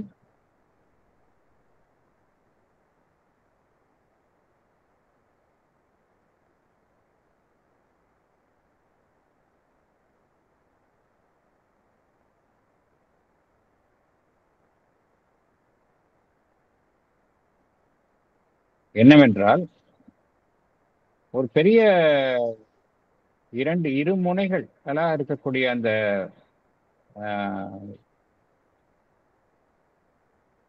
அமெரிக்காவும் ரஷ்யாவும் பார்த்தீங்கன்னா இன்னைக்கு வந்து ஒரே விஷயத்தை பத்தி பேசுறாங்க, ஒரே சைட்ல இருக்கிறாங்க. இந்த போலரைசேஷன் சொல்றாங்கல்ல, அது வந்து கம்ப்ளீட்டா மாறி போச்சு. முந்தி வந்து இரு துருவங்கள்ல செயல்பட்டாங்க. கடந்த 50 வருடங்களாக இந்த கோல்டு வார் அப்படின்னு இருந்தது, இரு துருவங்கள்ல செயல்பட்டாங்க. இப்ப இவங்க 2 பேரும் ஒன்னா இருக்கிறாங்க. இதெல்லாம் இதுக்கு பின்னாடி வந்து இதே மாதிரிதான் ஒரு நிகழ்வு நடந்தது. 1956 வந்து 58 சூயஸ் கனால் அதை வந்து யார் வந்து அதனுடைய கட்டுப்பாட்டை வைத்துக் கொள்வது என்பதற்காக இங்கிலாந்துக்கும் பிரான்ஸ் நாடு அப்புறம் மற்ற நாடுகளுக்கும் இடையில ஒரு பெரிய போர் மூழும் சூழ்நிலை ஏற்பட்டது. உலகமே ஒரு டென்ஷனான நிலையை அடைந்திருந்தது. திடீரென்று அந்த டென்ஷன் மாறி அது சுமூகமாக தீர்ந்து விட்டது. இதற்கு அன்னையிடம் கேட்கின்றார்கள், எப்படி இந்த சூயஸ் கிரைசிஸ் எப்படி இவ்வளவு சுலபமாக தீர்ந்தது? இதை நாங்கள் எதிர்பார்க்கவில்லை. இதனுடைய போக்கை வந்து நாங்கள் யாருமே இப்படிதான் நடக்கும் என்று நாங்கள் யாருமே எதிர்பார்க்கவில்லை என்று அன்னையிடம் கேட்கின்றார்கள். அன்னை கூறுகின்றார், நீங்கள்லாம் வந்து ஒன்றை மறந்து விட்டீர்கள். இப்பொழுது அந்த சூப்ராமெண்டல் கான்சியஸ்னஸ் செயல்பட ஆரம்பித்து விட்டது. நம்ம நினைக்கிற மாதிரி விஷயங்கள்லாம் வந்து எதிர்பார்க்கக்கூடிய திசையில நடக்காது. அது வெவ்வேறு மாதிரி நடக்கும், ஆனா அது வேற ஒரு காரணத்திற்காக அவ்வாறு நடக்கின்றது என்று அன்னை கூறுகின்றார்கள்.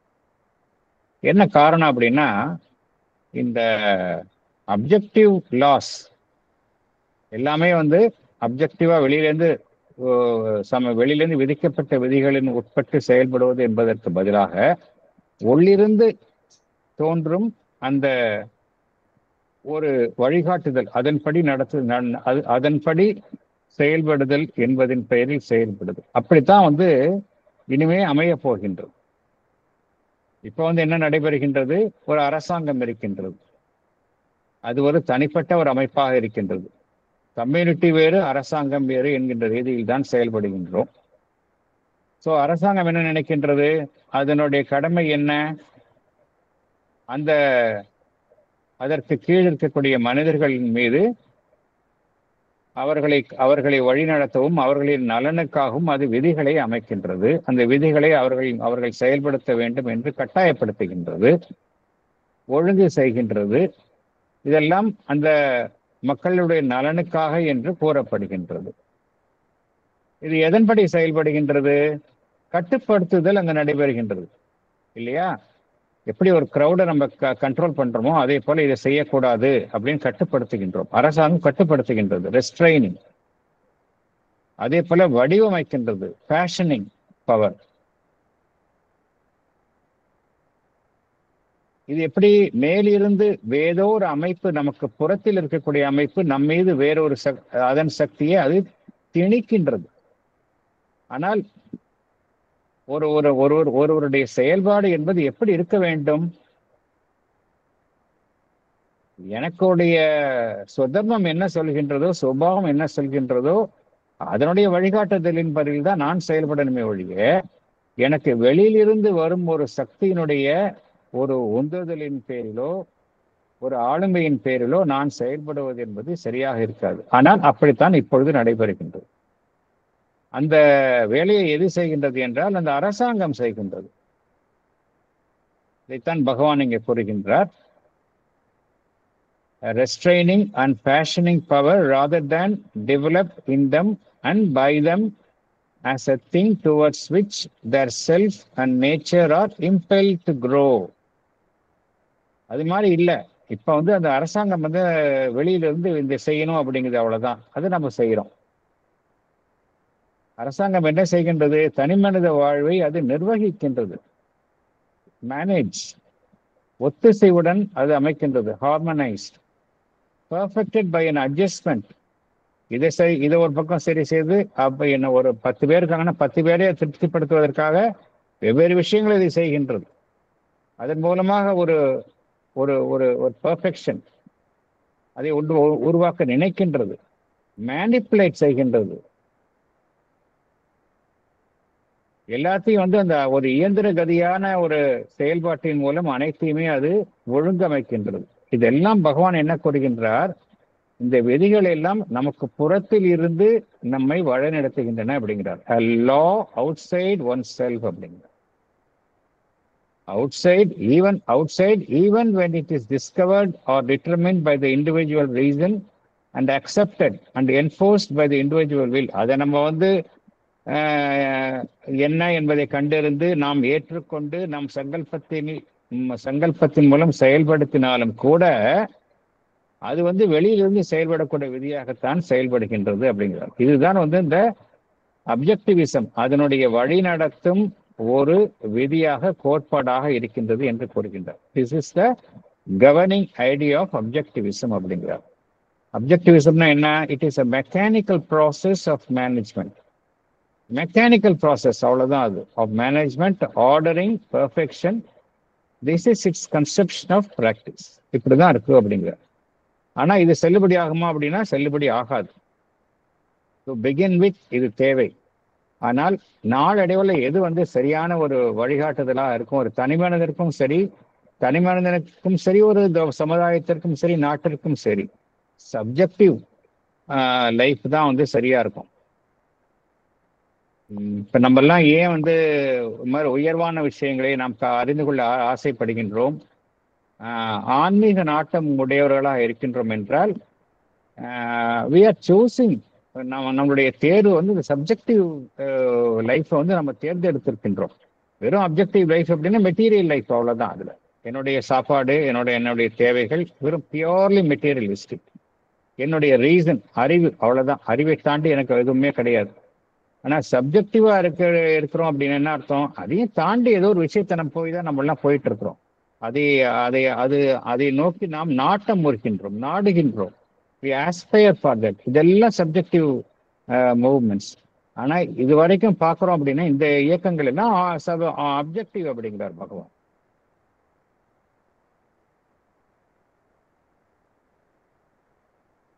அடுத்தது பார்க்கலாம்.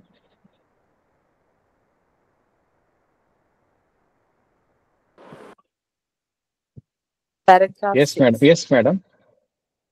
Sir, excuse me sir. Sir, இதுக்கு ஒரு சிறந்த உதாரணமா நம்ம ஆஷ்ரம் ஸ்கூல் எஜுகேஷன் சொல்லலாம் இல்லைங்களா?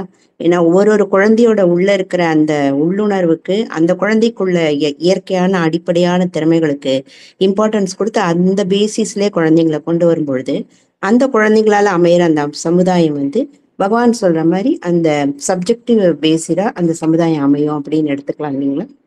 நிச்சயமாக. இதன் அடிப்படையில் தான் இப்ப நாங்க ஆரோ கிட்ஸ்னு ஆரம்பிச்சிருக்கோம். எங்களுடைய சொசைட்டில ஆரோ கிட்ஸ் அப்படிங்கிற ஒரு ப்ரோக்ராம் ஆரம்பிச்சிருக்கோம். அதுக்கு நிறைய அஸ்திவார வேலைகளை கிட்ட 6 மாதங்களாக செய்து கொண்டு வந்தோம். ஏன்னா எங்களுக்கு ஸ்கூலுக்கு அதுக்கு குழந்தைகளே கிடைக்காம இருந்தாங்க. அப்புறமா நிறைய ஸ்கூல்ஸ்ல அப்ரோச் பண்ணி குழந்தைகளை மதர் அன்னையினுடைய அந்த சில முக்கியமான கோட்பாடுகள், அந்த ஆஸ்பெக்ட்ஸ், 12 ஆஸ்பெக்ட்ஸில் 5 ஆஸ்பெக்ட்ஸ் அதை எடுத்துக்கொண்டு அதன் பெயரில் ஒரு சின்ன ஒரு கான்டெஸ்ட் மாதிரி வச்சோம். அதில் கலந்து கொண்ட குழந்தைகளை வரவழைத்து பரிசு கொடுத்து அவங்க பெற்றோர்களை வரவழைத்து இதோடு நிற்கக்கூடாது, இதையும் தாண்டி உங்களுடைய குழந்தைகிட்ட இருக்கக்கூடிய அந்த யுனிக்னஸை, அந்த ரியல் செல்ஃபை வந்து நீங்கள் வெளியே கொண்டு வரணும், அதற்கான பயிற்சிகள் நாங்கள் அளிக்கின்றோம் என்று கூறி இப்பொழுதுதான் குழந்தைகள் சேர்ந்துள்ளார்கள். இப்பொழுது போன செஷன் கொஞ்சம் நிறைய பேர் வந்தாங்க. இந்த செஷன்லேருந்து நிறைய பேர் இன்னும் புதுசாக நிறைய பேர் ரிஜிஸ்டர் பண்ணியிருக்கிறாங்க. இன்னும் அது ரொம்ப இப்போதான் ஆரம்ப கட்டத்தில் இருக்கு, ரொம்ப ரொம்ப ரொம்ப ஆரம்ப கட்டத்தில் இருக்கு. மதருடைய கிரேஸ்ல ஐ திங்க் நன்றாக அது ஒரு வடிவத்திற்கு வரும் என்று நிச்சயமாக நாங்கள் நம்புகின்றோம். நீங்க சொல்றது ரொம்ப கரெக்ட். அவங்க அந்த ப்ரீ ப்ராக்ரஸ் சிஸ்டம்னு சொல்றாங்க ஆஷ்ரம் ஸ்கூல்ல. இந்த கருத்தின் அடிப்படையில் தான் அவங்க சொல்றாங்க. ஆஷ்ரம் ஸ்கூல்ஸ்ல வந்து எந்த விதமான ஒரு அப்கோர்ஸ் பேசிக் விதிகள் இருந்தாலும் கூட அதுல எதுக்கு முக்கியத்துவம் தரப்படுகின்றது என்றால் ஒவ்வொரு குழந்தையினுடைய அந்த யுனிக்னஸை வெளியே கொண்டு வரணும். It should be from within instead of imposed from outside. It should be from within. அதற்கு முக்கியத்துவம் தரப்படுகின்றது.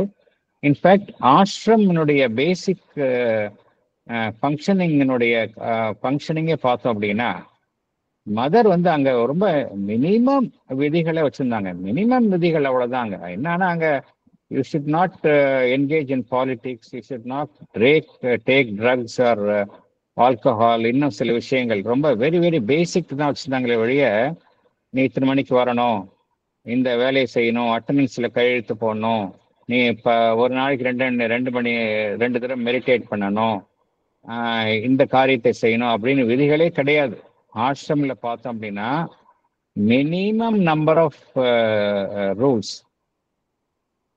பட் எப்படி நடந்துட்டு இருக்கு பின்ன இல்லையா? கிட்டத்தட்ட 100 வருஷம் ஆயிடுச்சு ஆஷ்ரம் ஆரம்பிச்சு பார்த்தோம் அப்படின்னா.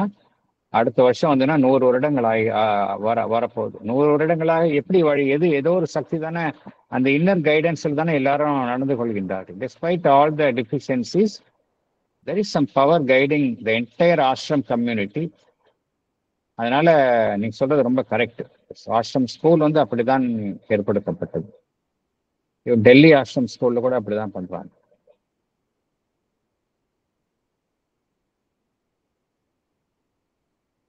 Thank you sir. அடுத்தது போகலாம். Paragraph 6. Subjectivism proceeds from within and regards everything from the point of view of the containing and developing self-consciousness. The law here is within ourselves. Life is a self-creating process, a growth and development, at first subconscious, then half-conscious, and at last more and more fully conscious of that which we are potentially and hold within ourselves. The principle of its progress is an increasing self-recognition, self-realization, and a resultant self-shaping. Reason and will are only effective movements of the self. Reason, a process in self-recognition. Will, a force for self-affirmation and self-shaping. Moreover, reason and intellectual will are only a part of the means by which we recognize and realize ourselves. Subjectivism tends to take a large and complex view of our nature and being, and to recognize many powers of knowledge, many forces of effectuation. Thank you. Salient points.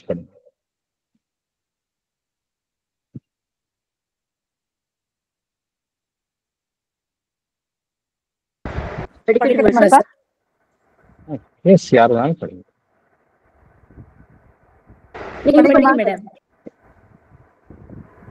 Renuka madam படிங்க நீங்க. சரி சரி. Subjectivism proceeds from within and regards everything from the perspective of the development of self-consciousness. The law is within ourselves, growth and development from subconscious level to the highest consciousness. The principle of this process is an increasing self-realization. Reason and will are only effective movements of the self. Reason, a process in self-recognition, and will, a force for self-affirmation and self-shaping. Subjectivism takes a large and complex view of our nature and being and recognizes many powers of knowledge, many powers of operation. Thank you, sir. Thank you, madam. Thank you. Thank you. So இது வரைக்கும் அப்போ அப்ஜெக்டிவிசம் பார்த்தோம். அப்ஜெக்டிவிசம் அப்படிங்கிறது எனக்கு வெளியிலேருந்து ஒருத்தர் நீங்க இதை பண்ணு அதை பண்ணுன்னு சொல்றது தான் அப்ஜெக்டிவிசம். சப்ஜெக்டிவிசம் அப்படிங்கிறது எனக்கு உள்ளே இருந்தே ஒன்று கைடன்ஸ் கிடைக்குது, அதுதான் சப்ஜெக்டிவிசம். சப்ஜெக்டிவிசம் நம்ம எப்படி இருக்கணும் அப்படின்னா we should tend to become more and more சப்ஜெக்டிவா இருக்கணும். அதுதான் ஒரு மனிதனுடைய ரியல் ப்ராக்ரஸ். மியர் அப்ஜெக்டிவாக மாத்திரம் இல்லாமல் we should become more and more subjective. Subjectivism proceeds from within அப்படிங்கிறார். எல்லாமே ஏன்னா ஒவ்வொருத்தர்கிட்டையும் எதன் அடிப்படையில் அது சப்ஜெக்டிவிசம் செயல்படுகின்றது, எல்லாருக்குள்ளேயும் அந்த கான்சியஸ்னஸ் இருக்கின்றது. அந்த கான்சியஸ்னஸ் மெல்ல மெல்ல மெல்ல உள்ளே இருக்கக்கூடிய உணர்வு நிலை தன்னை வெளிப்படுத்தி கொண்டே இருக்கின்றது. ஸோ அதன் அடிப்படையில் தான் சப்ஜெக்டிவிசம் என்பது செயல்படுகின்றது. இந்த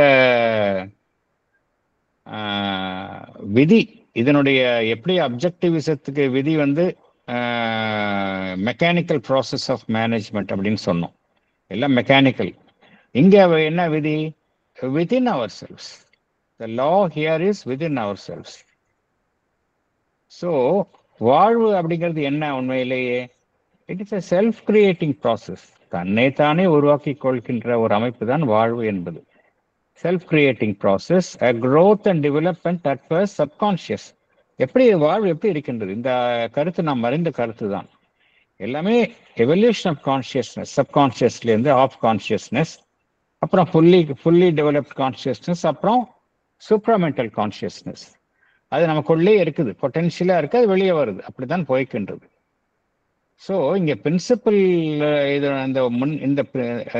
இங்கே இருக்கக்கூடிய ப்ராக்ரஸில் இருக்கக்கூடிய அது விதி, அடிப்படை விதி கோட்பாடு எது அப்படின்னா, மோர் அண்ட் மோர் நம்மையே நாம் அறிந்து கொள்வது, and increasing self recognition, self realisation, resultant self shaping. ரொம்ப அற்புதமான வரிகள், ஞாபகம் வச்சுக்கணும். ஏன் பகவான் இந்த சைக்கிக் பீயிங்கை ரியலைஸ் பண்ணணும் கூறினார் என்றால் இதன் அடிப்படையில் தான். செல்ஃப் ரெக்கக்னிஷன் அப்படின்னா நமக்குள்ள இருக்கக்கூடிய ரியல் செல்ஃப் சைக்கிக் பீயிங்கை ரெக்கக்னைஸ் பண்றது. செல்ஃப் ரியலைசேஷன் அப்படின்னா இந்த சைக்கிக் பீயிங்கை நம்ம ரியலைஸ் பண்றது. அடுத்தது ரிசல்டன்ட் செல்ஃப் ஷேப்பிங் அப்படின்னா என்ன அர்த்தம்? நம்மளுடைய அந்த சைக்கிக் பீயிங் நம்மளுடைய உடல், மனம், வாழ்வு இவை மூன்றையும் அது வழி நடத்துகின்றது. ரிசல்டன்ட் செல்ஃப் ஷேப்பிங், அது நம்ம வாழ்வை வடிவமைக்கின்றது. இதுதான் சப்ஜெக்டிவ் வியூ ஆஃப் லைஃப். இங்க அறிவு செயல்படுகின்றதா இல்லையா, சங்கல்பம் செயல்படுகின்றதா இல்லையா என்றால் செயல்படுகின்றது. அது அவை இங்கு மறுக்கப்படுவது இல்லை. Reason and will are only effective movements of the self. அது எப்படி செயல்படுகின்றது? உள்ள இருக்கக்கூடிய என்னுடைய சைக்கிக் பீயிங் அதனுடைய ஒரு சிறந்த திறமையான செயல்படும் கருவிகளாக என்னுடைய ரீசன் அண்ட் வில், அறிவும் சங்கல்பமும் செயல்படுகின்றன. என்னுடைய அறிவு எப்படி செயல்படுகின்றது? It is a process in self recognition. என்னுடைய சைத்திய புருஷனை கண்டறிவதற்கு என்னுடைய அறிவு உதவி புரிகின்றது. என்னுடைய சங்கல்பம் எதற்காக எப்படி வேலை செய்கின்றது? It is a force of self affirmation. என்னுடைய சைத்திய புருஷனை நான் உறுதியாக அதை உணர்ந்து கொள்வதற்கு என்னுடைய சங்கல்பம், நான் சங்கல்பிக்கின்றேன். ஆம், எனக்குள்ளே அந்த சைத்திய புருஷன் இருக்கின்றது, அதை நான் கண்டறிய வேண்டும் என்று நான் சங்கல்பிக்கின்றேன்.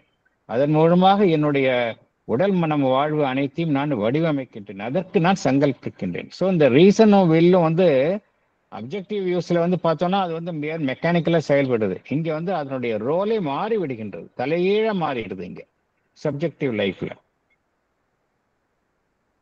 இங்க அறிவும் சரி, ஒரு மனிதனுடைய புத்தியும் சரி எவ்வாறு செயல்படுகின்றது என்றால், நம்முடைய ரியல் செல்ஃப் சைக்கிக் பீயிங் அதை அறிந்து கொள்வதற்கு ஒரு வழியாக செயல்படுகின்றன. Reason and intellectual will are only a part of the means by which we recognize and realize ourselves. So இந்த சப்ஜெக்டிவிசம் அவ்வாறு தான் செயல்படுகின்றது. ஸோ நம்மளுடைய நேச்சரினுடைய ஒரு காம்ப்ளெக்ஸ் வியூ, அது வெறும் சிம்பிளா மெக்கானிக்கலா எடுத்துக்கல, அது ஒட்டுமொத்த நம்முடைய இயல்பையும் கவனத்தில் கொள்கின்றது. நம்மளுடைய அறிவு, அதனுடைய எண்ணற்ற சக்திகள், அதை எவ்வாறு செயல்படுத்துவது, இவை அனைத்தையுமே அது கருத்தில் கொண்டு நம்மளுடைய சப்ஜெக்டிவ் அந்த அப்ரோச், உணர்வு நிலையை சார்ந்த அந்த செயல்பாடு என்பது செயல்படுகின்றது. சப்ஜெக்டிவ் வியூ ஆஃப் லைஃப் என்றால் உணர்வு நிலையை சார்ந்த வாழ்வு என்று நாம் அர்த்தம் செய்து கொள்ளலாம். அடுத்தது போகலாம், ஏன்னா அடுத்தது முடிச்சிட்டோம் அப்படின்னா இந்த பேராகிராஃப் முடிந்துவிடும். அடுத்தது போகலாம். Even we see it in its first movement away from the external and objective method, discount and belittle the importance of the work of the reason, and assert the supremacy of the life impulse or the essential will to be in opposition to the claims of the intellect, or else affirm some deeper power of knowledge called nowadays the intuition, which sees things in the whole, in their truth, in their profundities and harmonies, while intellectual reason breaks up, falsifies, affirms superficial appearances, and harmonizes only by a mechanical adjustment. But substantially, we can see that what is meant by this intuition is a self-consciousness feeling, perceiving, grasping in its substance and aspects, rather than analyzing in its mechanism its own truth and nature and powers. The whole impulse of subjectivism is to get at the self, to live in the self, to see by the self, to live out the truth of the self internally and externally, but always from an internal initiation and center. Thank you. Thank you. Explanation. இது படிங்க. முக்கியமான points. Yes, madam. We see in its first movement away from the external and objective method less importance being given to the work of reason, asserting the supremacy of the life impulse or the essential will to be. It affirms a deeper power of knowledge called the intuition, which sees things in the whole, in their truth, which the intellectual reason breaks up and falsifies. We can see that intuition is the self-conscious feeling, perceiving in its substance and aspects, rather than analyzing in its mechanism its own truth and nature and powers. The whole impulse of subjectivism is to get at the self and to live in the self and to live out the truth of the self internally and externally. Thank you, sir. Thank you. So, நாம் எல்லாம் எப்படி வாழ வேண்டும் என்பதற்கு பகவான் ரொம்ப தெளிவான ஒரு பாதையை நமக்கெல்லாம் காட்டியுள்ளார். We should live within, living within. அதுதான் சப்ஜெக்டிவ் மெத்தட் ஆஃப் லைஃப். இதனுடைய சப்ஜெக்டிவ் லைஃப்ல அதனுடைய டேர்னிங் பாயிண்ட் ஆரம்பத்தில் எப்படி காணப்படுகின்றது என்றால், வெறும் அறிவு, அது சம்பந்தப்பட்ட விஷயங்கள் எல்லாம்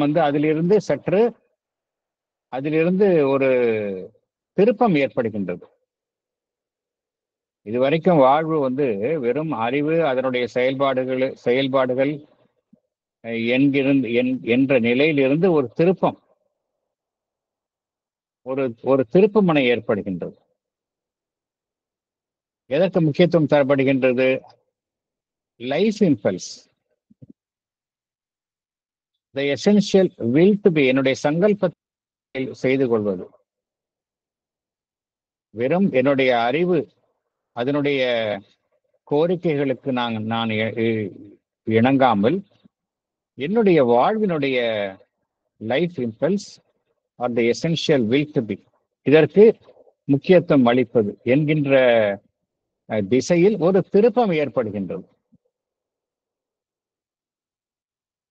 அது மாத்திரமல்ல, வெறும் அறிவு சார்ந்த புத்தியை சார்ந்த நம்முடைய அறிவை நாம் பெற்றுக்கொள்ளாமல், வெறும் இன்டெலெக்சுவல் நாலேஜ் அவ்வாறாக இல்லாமல் வேறொரு விஷயத்தையும் நாம் நாடுகின்றோம். அதுதான் இன்ட்யூஷன். இந்த நுண்ணறிவு என்று கூறுகின்றார்கள், நுண்புலன் என்று கூறுகின்றார்கள்.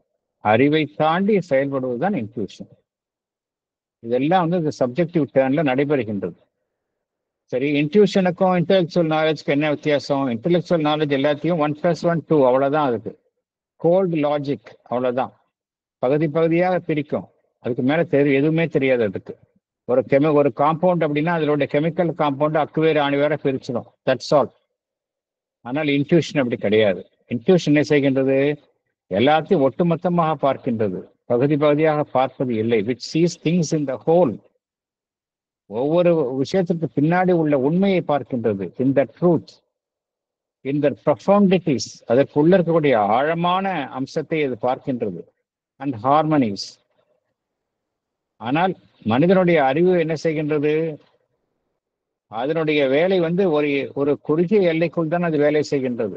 எல்லாத்தையும் அது பகுதி பகுதியாக பிரிக்கின்றது. ரீசன் பிரேக்ஸ் அப். அதனால அதை உண்மையை கண்டறிய முடிவதில்லை.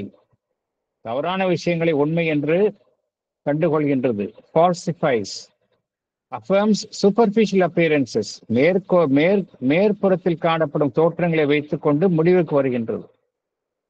and harmonizes only by a mechanical adjustment. செயற்கையாக பல விஷயங்களை பொருத்தி ஒரு செயற்கையான ஒரு ஒத்திசைவை கொண்டு வருகின்றதை ஒழிய ஒரு உண்மையான ஒத்திசைவை கொண்டு வருவது இல்லை என்று பகவான் குறிப்பிடுகின்றார். ஸோ இந்த இன்ட்யூஷன் அப்படின்னா என்ன அப்படிங்கிறதை பகவான் விளக்குகின்றார். What is meant by this intuition? It's a self-conscious feeling அப்படிங்கிறார். self-consciousness feeling அப்படிங்கிறார். What is meant by this intuition is the self-consciousness feeling. Self-consciousness feeling அது வந்து வெறும் அறிவு சார்ந்த இது இல்லை, சுய உணர்வு நிலை சார்ந்த ஒரு உணர்வு. Self-consciousness feeling, perceiving and grasping in its substance and aspects, perceiving and grasping in its substance and aspects, rather than analyzing in its mechanism, its own truth and nature of the powers அப்படிங்கிற. இப்போ நம்மளுடைய intellect எப்படி வேலை செய்யுது? எல்லாத்தையும் analyse பண்ணுது, அவ்வளவுதான்.